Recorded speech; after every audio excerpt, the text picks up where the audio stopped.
This is the Oz report for November 30th, 2024.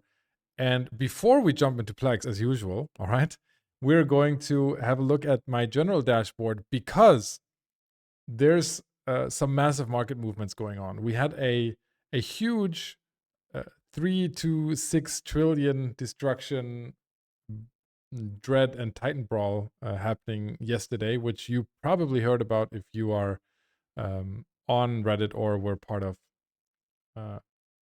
any sort of large corporation or alliance in the past week. And that has had some massive implications. That and also possibly production ramping up across New Eden anyway. And so what we are seeing in the market is overall this number right here, 1.2% is the entire economy of EVE Online. So this is essentially all of the relevant trade items as a whole up 1.2%. I don't talk about that number much, but over 1% price increase across the board is pretty massive. And where does that come from? We see a lot of green numbers here. We see raw materials overall up 3%, right? We see raw moon materials only, quote unquote, 1%, but it had been rising rather sharply in the previous weeks. We have minerals up 6%, and that was pre-show, and currently this is rising by the minute. And so minerals being up 6% overall in 1 week is massive, but also they're up 18% over 52-week average for the year. And so basic minerals going from high point to high point, and we're going to see the mineral price index in the monthly economic report being off the charts again.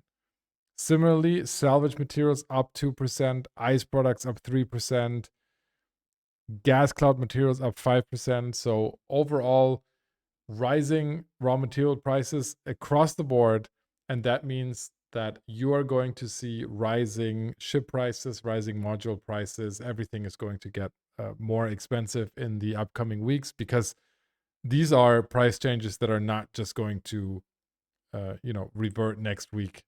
This is something that is a massive impact on the economy, and I think we're going to see rising prices for a few weeks here at least. Now, let's jump into the game client and let's look at Plex and Plex derivatives. Plex, still no sign of letting up. Just under 6 million. Still no change. There's only 0.1 trade days available of Plex in the forge. No change. There's a lot of pressure on the Plex market. There's not enough Plex entering the markets. And overall, it's just it's just still a very much a touch and go situation there. It's basically preventing CCP from doing large New Eden store sales right now, because any significant New Eden store sale would send Plex prices flying here.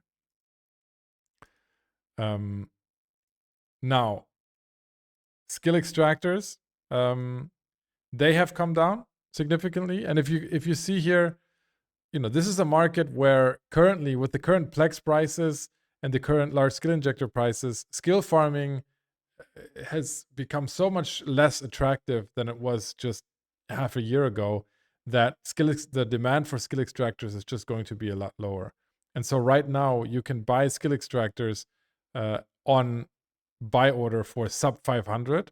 I think it's not helping that I believe the platinum pack right now is on sale again, and that means that more extractors are entering the market, and this is on top of a massive sale that we recently had. So skill extractors definitely on my buy list right now. Definitely on my buy list right now. One of the items that I am pumping a lot of ISK into right now. Large skill injectors also. Okay, this is very, very, very, very low prices for large skill injectors. The buy price is around 800 million. We have seen this year, sell prices of 9 30. And so skill injectors, skill extractors, just like last week, and probably potentially even more than last week, very good buy opportunities here. The Master at Arms Cerebral Accelerator, let me just celebrate this once again.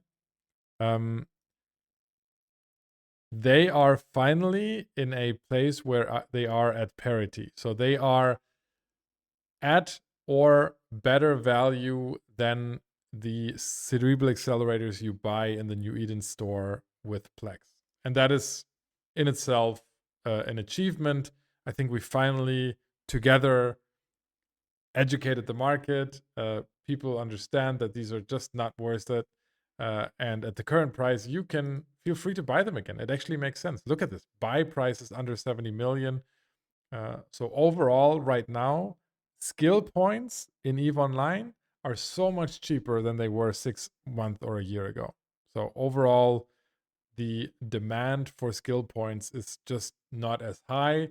And on the other hand, we've had so many years of very profitable skill farming that also large skill injectors are widely available, coupled with an expansion that didn't really require a lot of new skills to take part in, and that's where we end up in the current market.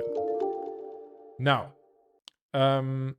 let's jump into what's trending up and what's trending down. Let's move over to our dashboard here. Let's start with trending up. And trending up, we're seeing a lot of raw materials here. So, for example, evaporate deposits up 35%. That is pretty massive.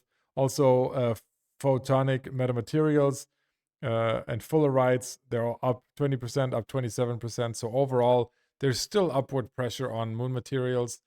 Not as much as we've seen the past few weeks, but still going up. And this is a response to very, very, very low prices we had after the Metanox moon drills were introduced and were fairly successful in the beginning. And so now we're seeing that after one or two nerfs to Metanox, we've seen those prices come back and the market normalize. We're at 52-week average right now on raw moon material prices. So prices have stabilized quite significantly.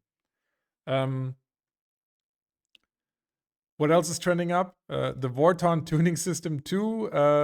I'm guessing that is AOE mining related. So a lot of the Vorton systems are what's on the Thunderchild, right? For on Thunderchild weapon system, and so that was buffed, then nerfed again, then buffed again. I think now we're in a place again where a lot of people came back and actually felt good again and started buying the modules, and so that's why they're going up and going down over the years or over the weeks.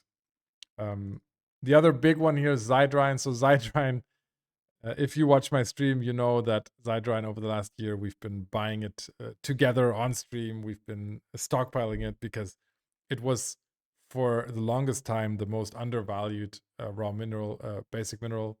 And now it's finally time to shine. And it's time to gloat a little bit and say, hey, I told you so. But we have Zydrine prices of about 2,500, which is quite massive. And just this week, up 45%. And this is this is something that you could have amassed hundreds of billions of in the last few months for very, very low prices. And of course you don't know. Of course you don't know that this is going to happen. However, if you look at the history of EVE Online, basic minerals go through bottlenecks, oversupply. There's always some sort of cyclicality to it. So this is another example of, every once in a while, if you have money to invest, you're wondering what to buy, look at what's currently just oversupplied. Look for that one item where everyone is telling you there's way too much in there. With Zydrine, people were telling me, there's the mining the mining quotas, it's way oversupplied, it's never going to recover, there's way too much. That's the exact best time to buy these things because the times change very quickly in EVE Online. Patches happen, expansions happen, new ships get released. ships get nerfed, wars break out, fights happen, and you never know when things are going to change. And it's almost never a bad idea to look at items that over the decades have gone through periods of oversupply and undersupply to make long-term gains. And in this case, it actually paid off quite quickly. Let's look at what's trending down. The Kikimora came up last week. It's back down now. It did the same thing as the Dracovic did. It uses a lot of Zydrine, by the way. So let's see what happens to the Kikimora as a percentage of the build cost. Raging Exotic Filament, the same, came up last week, came down now. So there's really not a lot here. Mercury is down 11%. That's a raw moon material that is going the other way. And we are finally seeing some normalization on haulers and industrial ships that we've seen going up over the last few weeks in part because of the Goon move. And now we're seeing those ships come down. Then let's look at things in short supply. So if you look at what's in short supply, besides Plex that we already talked about, definitely you're seeing some salvage here. Logic circuits, burnt logic circuits, and intact armor plates. Those are three of the largest salvage material markets in game. If you haven't listened to the interview that I did with Sir Smash a lot, then do so now, because then you know what moves the salvage market, because it's most of the time it's just Sir Smash a lot. And it looks like he and his friends are buying up salvage materials again, and there really isn't that much left. And this salvage is also a very, very cyclical market, one that I can definitely recommend in investing in. It goes through high phases, it goes through low phases. Look at 52-week averages, look at how it has done in the past. And these are very, very large liquid markets. So salvage materials are some of my favorite ones to trade in. Largest drop in supply, meaning where was the market bought out? So nomads are gone. We talked about that last week as well. They're just gone from the markets. Retrievers, 87% of them gone. Widow, 86% of them gone. Mid-grade crystal omega implants, 84% gone. Right? And it goes on and on. You can see logic circuits again. They come up here as well. There's 73% less supply today than there was a week ago. So that's quite massive. And you can see where this goes as well. You can see the T2 rigs here that have been bought out, the medium capacitor control circuit 2 and the small core defense field extender 2. They're both also bought out. So this is a question of lots of a huge fleet fight happening, lots of destruction going on, people replacing ships. It's generally a good sign for the economy when stuff gets destroyed, stuff gets replaced. It's quite good to see. And last but not least, most underpriced here, still silicates and hydrocarbons. The R4 moons, those are probably the ones that are being farmed significantly in Metanox moon drills. They are still down 50%, so that makes sense. 0-point field manipulators, man, those go into tier 2. Excuse me, those go into tier 2 abyssal ships, Triglavian ships, and so they're just very, very cheap. They've been dropping for so long. That's one of those that might make sense to go in big, because at some point they might be back. But yeah, other than that, let's finish today on hypercores, because hypercores they actually they don't make it into the top 10 over there because they're not up crazy amounts. But hypercores are up 5%, and I know so many of you are holding them, and they went up significantly last week. They're going up now. So overall, there might finally be hope for all of us that bought on big in the 2-for-1 sale. It seems to be going in the right direction. If we look at the graph here, that's looking good. And I just wanted to go back somewhere around here so that we can all just sell and have our profits at the cost of people gambling in EVE Online. But yeah, that's it. That's the Oz report for November 30th. Remember, you can now watch the dashboard also live, look at it live and download it on theoz.space. So you can go to that website and there you can see the dashboard for the Oz report. So go check that out if you are listening to it on the podcast and you want to actually see the numbers, or you don't frequently listen, but you want to frequently check what's on there. I try to update it even within the week. So go check that out. All right. See you guys next week. And we're going to return to the regular stream.